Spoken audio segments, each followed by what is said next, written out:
Tervist siis kõigile. Mina olen Raivo Ird, enamus teist ilmselt juba teab mind ja tunneb enam-vähem. Ma olen ajaloohuviline ja ma tahan teile täna rääkida ajaloolistest sündmustest, mis on väga olulise tähtsusega mitte ainult Eesti, vaid kogu Euroopa jaoks. Ja nende sündmuste puhul võib olla tegemist üldse kõige suurejoonelisemate ja tähelepanuväärsemate sündmustega meie rahva ajaloos, kui 20. sajandi vabadussõda välja arvata. Et kahjuks täiesti arusaamatutel põhjustel meil koolist ega ka mujal nendest sündmustest väga ei räägita. Tahan teile rääkida 11. sajandil toimunud eestlaste esimesest vabadusvõitlusest, esimesest mõistsest vabadusvõitlusest, mille eestlased võitsid. Ja peamiste allikatena olen kasutanud Andres Vauri raamatut Rahvaste rännuaeg, eelviikingi aeg ja viikingi aeg Eestis ja Ain Mäesalu loengut Vikerraadios saates Eesti lugu aastast 2004. Ja muuhulgas olen abiks võtnud siis enda kujundatud Viikingite küla stendid, millest ühte võib siin siis näha. Teine on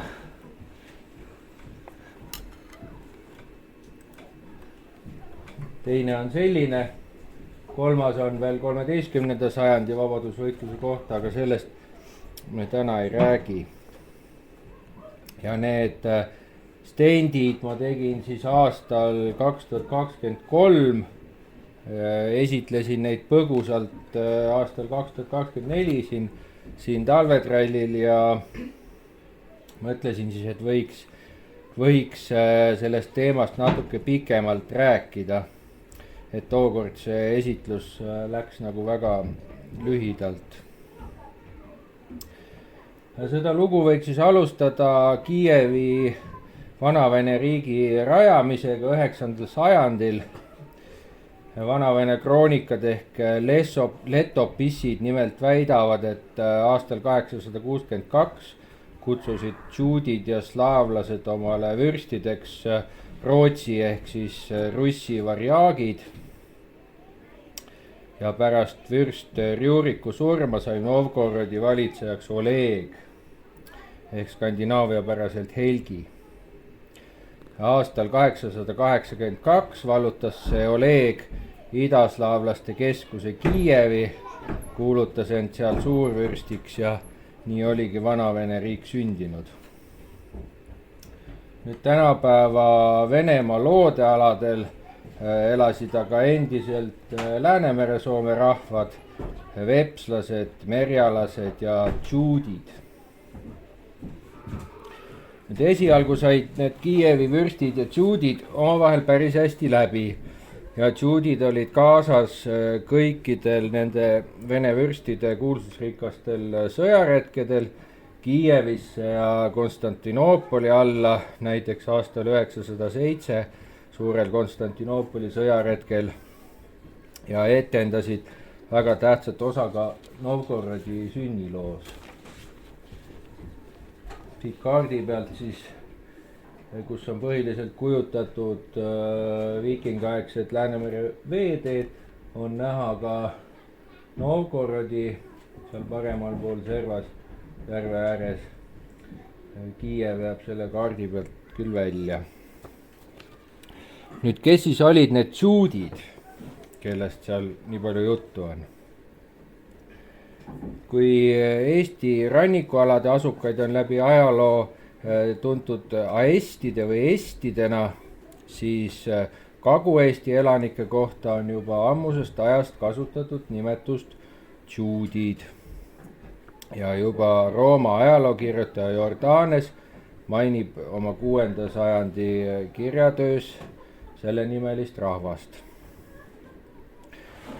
mida see džuudide nimetus tähendab, päris kindlasti seda keegi ei tea, et selleks on pakutud algseks tähenduseks slaavikeelset sõna võõras, mis varem võis tähistada kõiki Läänemere-Soome rahvaid, kellest slaavlased aru ei saanud, aga nendes meie poolt kirjeldatud sündmuste ajastu kontekstis mõistetakse džuudide all kindlasti juba eestlaseid.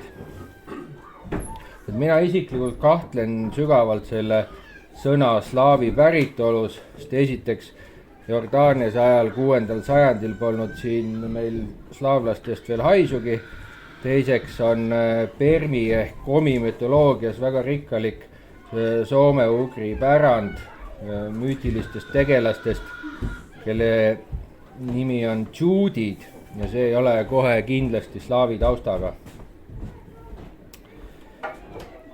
Nimelt komi pärimuses tähistatakse nimetusega džuud mitmesuguseid ennemuistseid tegelasi. Erinevates lugudes võib see tähendus varieeruda, tähistades kord kas mingit müütilist muinasolendit või härjapõlvlast, mingit paganlikku esivanemat, eelkristlikku komi vägilast, Kalevipoja sarnast hiidu või lihtsalt mingit paganausulist röövlit või võõrast tegelast. Ühesõnaga kedagi ennemuistset, kes elas enne kaasaegseid inimesi ja erines nendest. Aga jäägu selle küsimuse lahendamine keeleteadlastele, ma ei oska selle džuudide nime päritolu kohta midagi täpsemalt praegu öelda. Nüüd antud kontekstis ja antud sündmuste kontekstis on nende letopissides mainitud džuudide puhul on kindlasti tegemist lõunaeestlastega. Ja nendel lõunaeestlastel ehk siis džuudidel olid tol ajal juba viikingi aja algusest peale tihedad kaubandussidemed lõunapoolsete aladega ja peamiseks sissetuleku allikaks võis olla kopranahkadega kauplemine. Kõige vanemad Araabia hõbemündid Eestist on leitud Rõuge linnusasula kohalt, need pärinevad 8. või 9. sajandist ja sealt samast Rõuge linnamäelt on leitud ka suures koguses kopraluid. Tõenäoliselt asus seal muistne kaubanduskeskus, mis kuulus siis kohalikule Üliku perekonnale. Hästi toredalt kirjutab selle kohta Mauri Kiutsoo oma raamatus Viikingi aja aardeid Eestist, et laiemas plaanis võib kõnelda lausa džuudi maffiast, kes oli enda kätte haaranud tulusa kopra äri koha peal külluses leiduvate nahkade vahetamise Araabia maadest pärit hõbevalge vastu. Ühesõnaga, et viikingi aja alguse džuudid siis olid ilmselt need Lõuna-Eesti kopranaha kaupmehed. Nüüd loeme siit Lauri rahvasterännu aeg, eelviikingi aeg ja viikingi aeg Eestist veel džuudide kohta.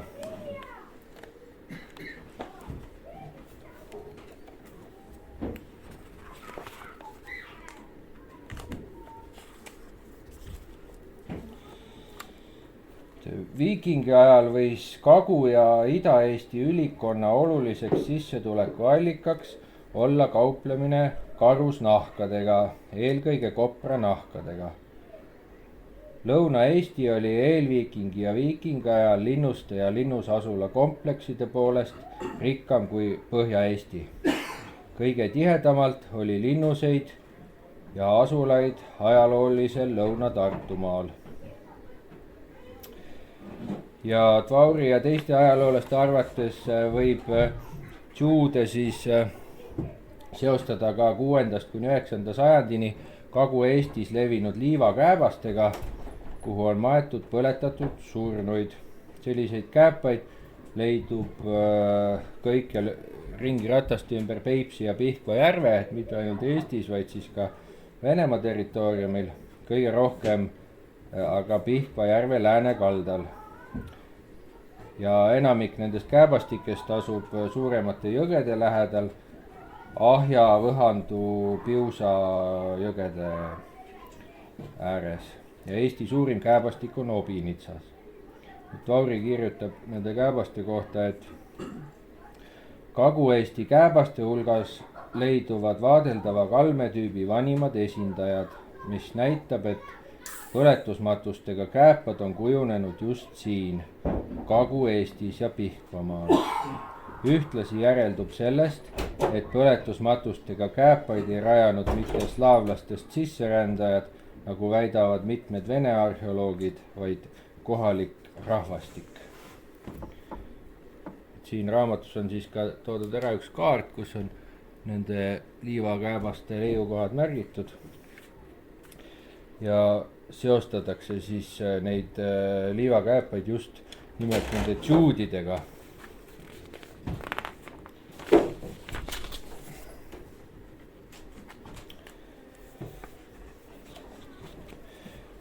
Tulles nüüd tagasi meid huvitavate sündmuste juurde, võime siit samast raamatust lugeda edasi. 9. kuni 10. sajandil olid tšuudid Skandinaavia päritoluga varjaagide ja Läänemere soomlastest vepslaste kõrval leetopissides üheks enim mainitud rahvaks, kes osalesid võimu teostamisel ja vürstide sõjaretkedel. Tol perioodil tülisid tšuudide ja Kiievi suurvürsti vahel ei mainita. Enamik tšuudide küsimust uurinud teadlasi on veendunud, et alates 11. sajandist mõeldi leetopissides selle nimetuse all reeglina eestlasi.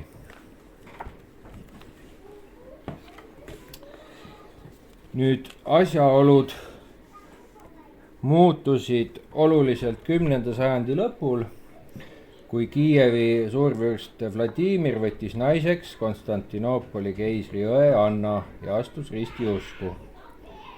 Ja need Vana-Vene riigialadel elanud Soome suguhõimud ristiti ka kõik ära ja tehti seda hulga kaupa ja üsna vägivaldselt.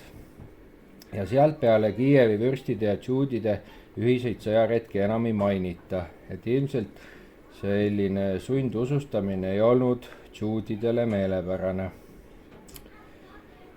Ja hoopistükkis Vana-Vene leetopiss ehk Kiievi Munga Nestori kroonika ajalike aastate lugu, mis on küll kirja pandud natuke hiljem, aastal 1113, kirjutab, et aastal 1030 läks Kiievi suurvürst Jaroslav Tark tšuudide peale, võitis nad ja rajas Jurjevi linnuse. Nüüd seda aastanumbrit 1030 Tartu esmamainimisena üldiselt teatakse, selle tähendust aga pigem mitte. Kui hakkad küsima, et mis siis see oli, mis juhtus siis 1030, küsid Tartu inimeste käest, ega keegi ei tea. Nüüd Tartu rajamisega pole siin muidugi midagi pistmist, et arheoloogilisest materjalist on teada, et eestlaste muinaslinnus asus Tartu tähetorni kohal juba mitu sajandit varem, et arheoloogiliste uuringute andmetel siis alates vähemalt hiljemalt 5.–6. sajandist. Ja see linnuse rajamine venelaste poolt tähendab seega selle vallutamist ja taaskindlustamist. Nüüd suurvürstil oli ilmselt kava liita Eesti alad oma riigiga, sest kui tavaliselt venelased käisid rüüstamas siin, siis nad rüüstasid ära, läksid minema, tulid maja pärast tagasi. Aga seekord jäeti Tartusse paigale ja üritati suuremat edasitungi. Et Tartu asus nüüd väga olulise koha peal.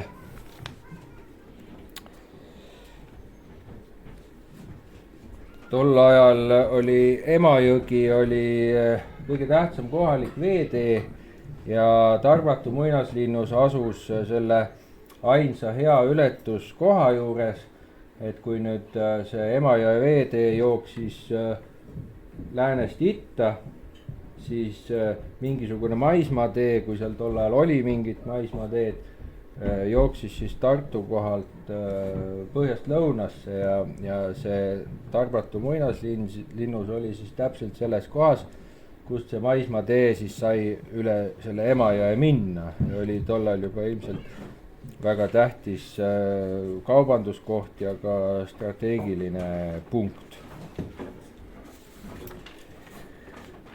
Nüüd paar korda said edasi sisemaale tunginud vaenuväed eestlaste käest lüüa seal ajavahemikus umbes 1054 kuni 1060, et need letopisside aastaarvud on sellised natukene kõikuvad ja ebamäärased, aga umbes kuhugi sinna vahemikku nad jäävad.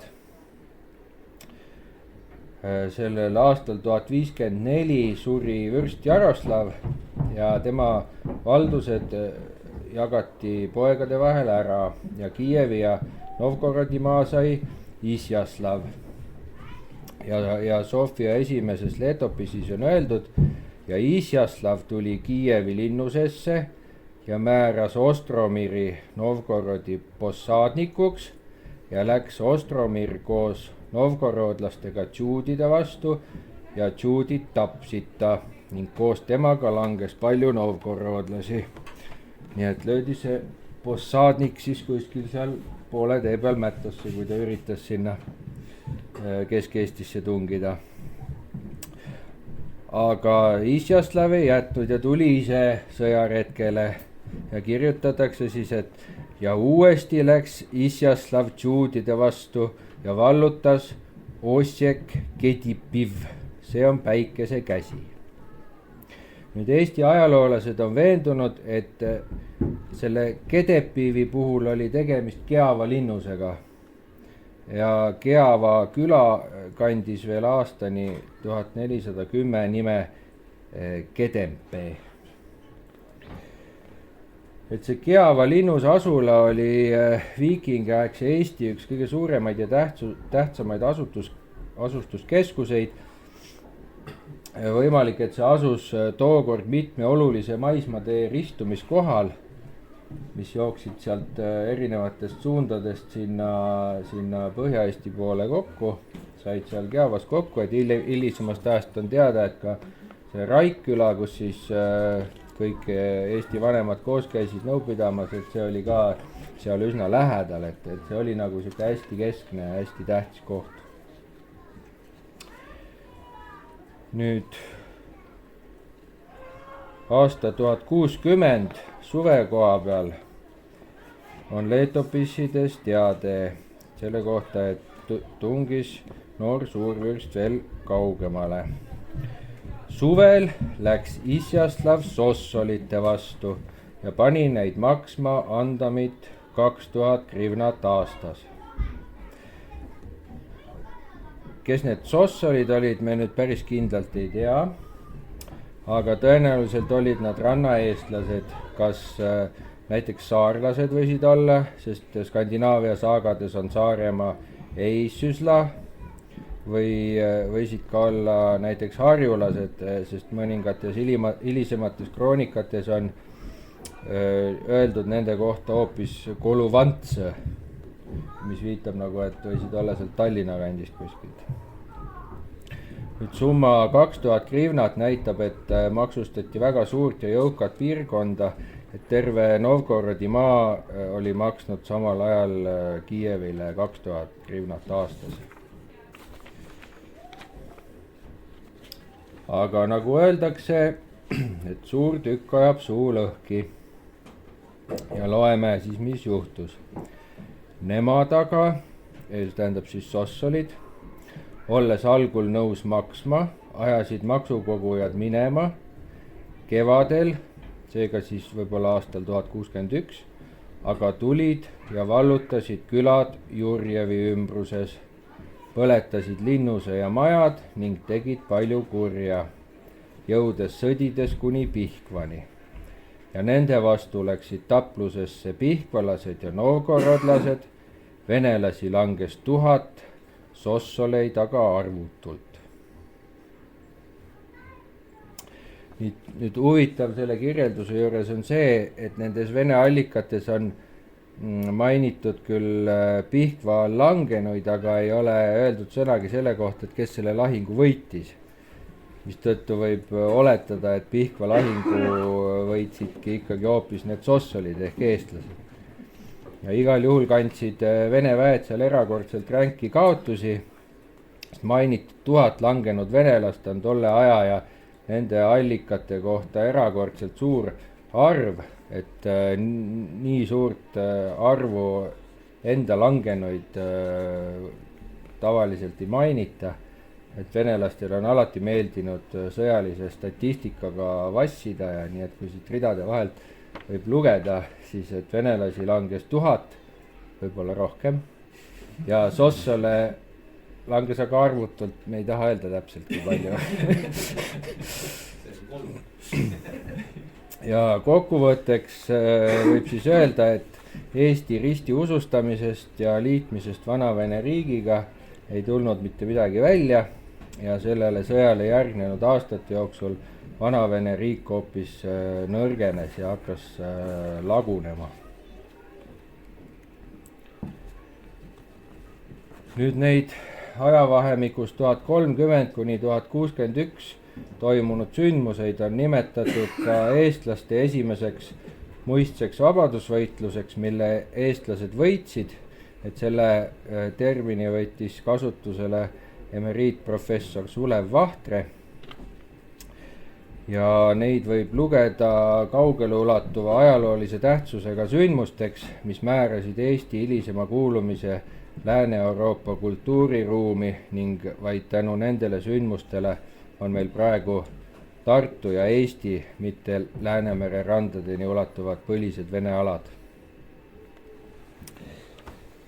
Nendest sündmustest kirjutab väga huvitavalt, kuigi natuke laiali valguvalt ka oma raamatus Eesti viikingid Edgar Valter Saks. Ja tema on võtnud need sündmused kokku selliste sõnadega, et Tarbatu linnuse tagasivõtmist võib lugeda ka kaugele ulatuva ajaloolise tähtsusega sündmuseks, mis purustas Bütsantsi kiriku rünnakukiilu ja määras Baltimaade hilisema kuulumise Lääne-Euroopa kultuuripiirkonda.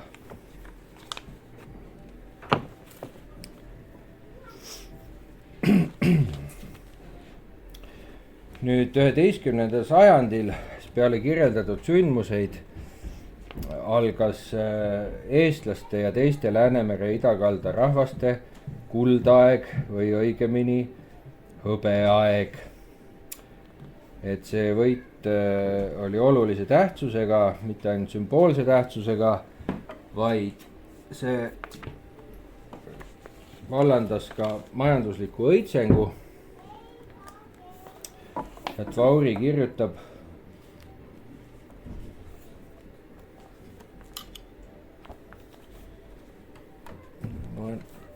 loen hoopis siit. Mauri Kiutso kirjutab 11. sajandi keskel algas eestlaste ja teiste Läänemere idaosa rahvaste suuraeg. Eesti muinasaja kõige aarderikkamaks alaperioodiks on 11. sajandi teine pool, alates aastast 1060, täpselt see aasta, mis oli Pihkva lahingu aasta, 1060. 12. sajandi algusest on siinmail leitud enam kui 80 aaret, mis on kordades rohkem kui ühelgi teisel Läänemere maal sel ajal. Tõenäoliselt pole juhus, et Läänemere soomlaste majandusliku kõrgaja algus langeb kokku sossolite poolt 1061. aastal Kagu-Eestisse ja sellega külgnevaile Vene aladele korraldatud sõjakäiguga. Järgmise poole sajandi jooksul puuduvad kroonikates igasugused teated Vene vürstide poolt Eesti aladele korraldatud, organiseeritud sõjaretkede kohta. Ühesõnaga sai neist venelastest natukeseks ajaks rahu.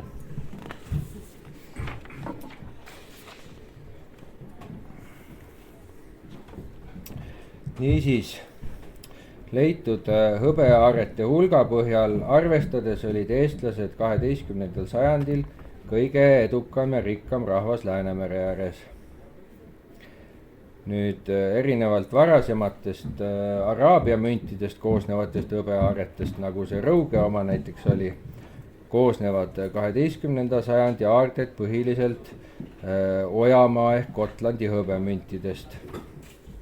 Ja milline võis olla siis selle rikkuse allikas, kes pakub, millise tegevusega muistsid eestlased selle varanduse kokku ajasid, kes teab, ei ütle. Raske rauaga. Kuidas? Raske rauaga. Et toonase Eesti rikkuse allikaks oli nähtavasti raud, mida toodeti peamiselt soomaagist. Ja ajavahemikus 12. 14. sajandini toodeti Eesti aladel kokku nüüd hästi oluline ainuüksi päris kindlalt tõendavate arheoloogiliste andmete põhjal umbes 4000 tonni rauda. On õige, Ragnar, jah? Ütleme, see on siuke vahemik. 4000, isegi kui me ütleme 2000 kuni... Ja see on ainult see, mis on kindlalt leitud ja tõendatav ja mis võib olla tegelikult ainult murdosa sellest, mis tegelikult oli. Ja ainuüksi selle kogusega võidi sellel ajal katta 1 miljoni inimese rauavajadus. Ja vähemalt pool toodetud rauast veetigi tõenäoliselt Eestist välja ja peamiselt just nimelt sinna Ojamaale, sest Ojamaal asus oluline sepatöö keskus, aga rauda seal ei leidunud. Ja niisiis raud sinna ja hõbe siia. Ja nii need aarded siis siia said. Nüüd see, et viikingiaegsetel eestlastel nii palju rauda käes oli, on kindlasti üks asjaolu, mis seletab ka nende edukust lahinguväljal ja mis võis siis aidata neid selles esimeses vabadusvõitluses võitu saavutada.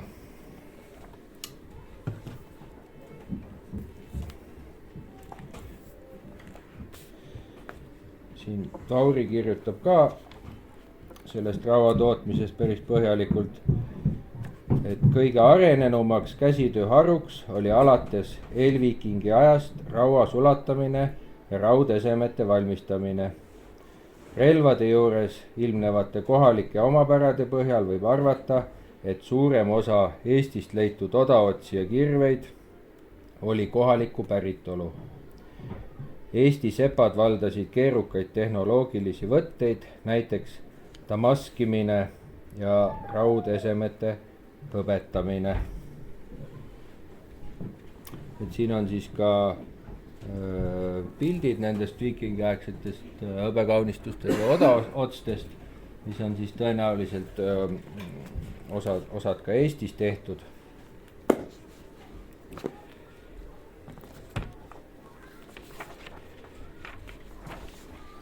Nüüd kui me vaatame, et mis siis sellise 11. sajandi Eesti sõjamehe relvakomplekti võis kuuluda,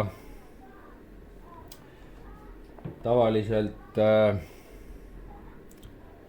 kuulus sinna siis võitlusnuga, kirves, üks või mitu erinevas suuruses oda ning ümar raudkuplaga kilp. Siin pildil on nüüd natuke hilisem kilp, mis ilmselt selline kilbitüüp ilmus tol ajal ja hakkas levima. Nüüd jõukamal sõjamehel võis olla ka mõõk, et mõõk ei olnud viikingi ajal veel kindlasti päris igamehe relv. 11. sajandil muutusid mõõgad küll juba tavalisemaks, aga päris iga võitleja relv mõõk kindlasti ei olnud, pigem kirves ja oda. Ja Eesti viikingiaegsetest kalmetest on leitud ka rõngasärkide katkendeid, nii et kindlasti kasutati ka rõngasrüüsid. siin pildil on veel üks minu poolt Viikingite külale joonistatud muinassõdalase rekonstruktsioon.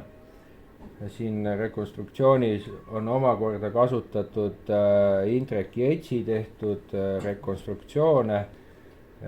See sõlg ja võitlusnuga pärinevad pigem 9.–10. sajandist ja kilp, mõõk ja vöö pigem 11. sajandist. Ja nüüd mis puutub sellesse kilpi, siis vot just sellised tilgakujulised kilbid hakkasid kuskil 11. sajandil neid ümarkilpe välja vahetama. Et kui me nüüd näiteks teame William Vallutaja sõjaretke Inglismaale, mis toimus umbes samal ajal kui eestlaste esimene vabadusvõitlus, siis seal Bayeux vaiba peal, kus seda on kujutatud, on just nimelt sellised tilgakujulised kilbid. Et kas nad nüüd meie aladele selleks ajaks massiliselt olid levinud või olid endiselt siin need ümarkilbid kasutusel või hoopis mingid teistsugused, siis seda on raske öelda. Kui on leitud, siis on leitud ainult mingid kilbikuplaid. Kilbid ise tavaliselt nii hästi ei säili, et neid võiks leida. Nüüd see kilp on ka Indrek Jetsi rekonstruktsioon ja see on rekonstruktsioon kilbikupla järgi. Kuusalust ja Uuglast leitud kilbikupalde põhjal. Ja miks nüüd Indrek arvab, et oli just selline kilp, on nimelt selles, et need kilbikuplad ei ole sellise ühtlase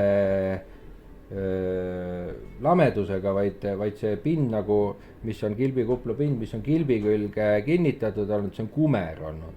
Ta ei ole olnud sileda kilbi küljes, vaid ta on olnud kumera kilbi küljes. Ja kas see kumerkilp oli nüüd selline tilgakujuline või oli ta siis kandiline, et seda ei saa öelda. Nende leidude põhjal, aga selline tüüpiline lame viikingi kilp see kohe kindlasti ei olnud. Ja kuna nüüd on teada, et 11. sajandil mujal Euroopas hakkasid sellised tilgakujulised kilbid levima, siis võis ka siin neid olla. Nüüd, nagu me juba lugesime, siis neid lihtsamaid relvi nagu kirved ja odad ja võitlusnoad, neid valmistati tõenäoliselt Eestis koha peal. Et selliseid massiivsemaid relvi sai valmistada madalama süsinikusisaldusega soorauast, keetes sinna sepakeevitusega mingit paremat välismaalt sisse ostetud süsinikuterast juurde. Ja just nimelt need ilusad hõbekaunistustega odaotsad, teatud kindlat liiki odaotsad, mis on valmistatud Saaremaal ja Lääne-Eestis, need on levinud laiali pea kõikidesse paikadesse Läänemere ääres, et väga paljudest kohtadest on need leitud, et sellised väga ilusad hõbetaušeeringuga kaunistatud odaotsad, mille puhul siis on kindlaks tehtud, et need on Eestist.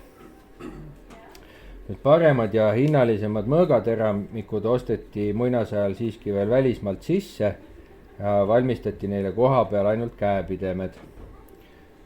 8. ja 9. sajandil olid peamiselt levinud nii-öelda frangiterad, mis toodi Reinimaalt ja hiljem levisid ka araabia terad, mis veeti sisse läbi Bulgarimaa siis Araabiast. Ja need araabia terad ei olevat siis olnud nii elastsed ja kvaliteetsed kui frangi omad ja võisid kergemini katki minna, aga ilmselt olid selle võrra odavamad. Nende terade puhul oli kõikide puhul kindlasti tegemist siis keedu terase ehk Damaskuse terasega, mis tähendab siis, et pehmeid rauakihte oli sepakeevitusega kokku keedetud siis kõrge süsinikusisaldusega teradega. Nüüd hilisraua ajaks kujunes välja ka veel üks eraldi Eesti mõõgatüüp, nii-öelda saare möök, mis oli õieti küll mõõga pikkuseks veninud võitlusnuga, mida seal pildi peal nüüd ka see üheteraline mõõk, sellest ei ole hästi aru saada, sest ta on seal tupes. Ma pärast näitan siin ühte replikat, et see oli selline paksu ja tugeva seljarootsuga üheteraline mõõk, mida oli võimalik valmistada ka pehmemast rauast, et ta ei olnud nii õhukese ja hapra teraga kui need kaheteralised mõõgad. Ja tal oli selline võitlusnoale tüüpiline ettepoole kõverduv teramik, mis tegi sellest väga tõhusa löögijõuga raierelva. Ja selliseid 11.–12. sajandil levinud üheteralisi mõõkasid on leitud kõige enam Saaremaalt ja Kuramaalt.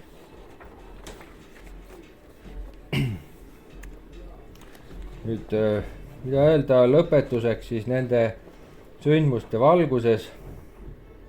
Paraku kordab ajaring ennast aina uuesti ja uuesti. Lugematuid kordi on slaavi sõjamasin meie kodumaast üle veerenud ja nüüd on ta taas kord siiapoole teel. Kas see üllatab meid? Meid, kes tunneme me ajalugu ja oleme vaadanud minevikku, kindlasti ei üllata. Vanavene riik sai oma alguse Kiievist, Ukrainas. Ja peale Kiievi vallutamist oli kord juudide käes. Tookord meil õnnestus vaenlast võita. Ja loodame, et seekord ka Kiiev siiski ei lange ja järjekord meieni ei jõua. Sest kahjuks ei ole sõjas kunagi võitjaid. Liiga paljud peavad surema. Ja miks see on oluline, et me sellest siin täna räägime, et me üldse sellistest asjadest räägime, ajaloost, esivanematest, et tundes ajalugu ja mäletades minevikku, ja austame oma esivanemaid, austame neid, kes on andnud oma elu võitluses selle eest, et meie võiksime praegu elada. Vabadus ei ole iseenesest mõistetav ega tasuta väärtus, isegi elu ei ole seda ja ellujäämise eest siin maailmas tuleb võidelda. Meie esivanemad on aastatuhandeid võidelnud selle eest, et meie võiksime praegu elada ja elada vabadena. Et ma arvan, et nad on väärt, et me neid mäletame.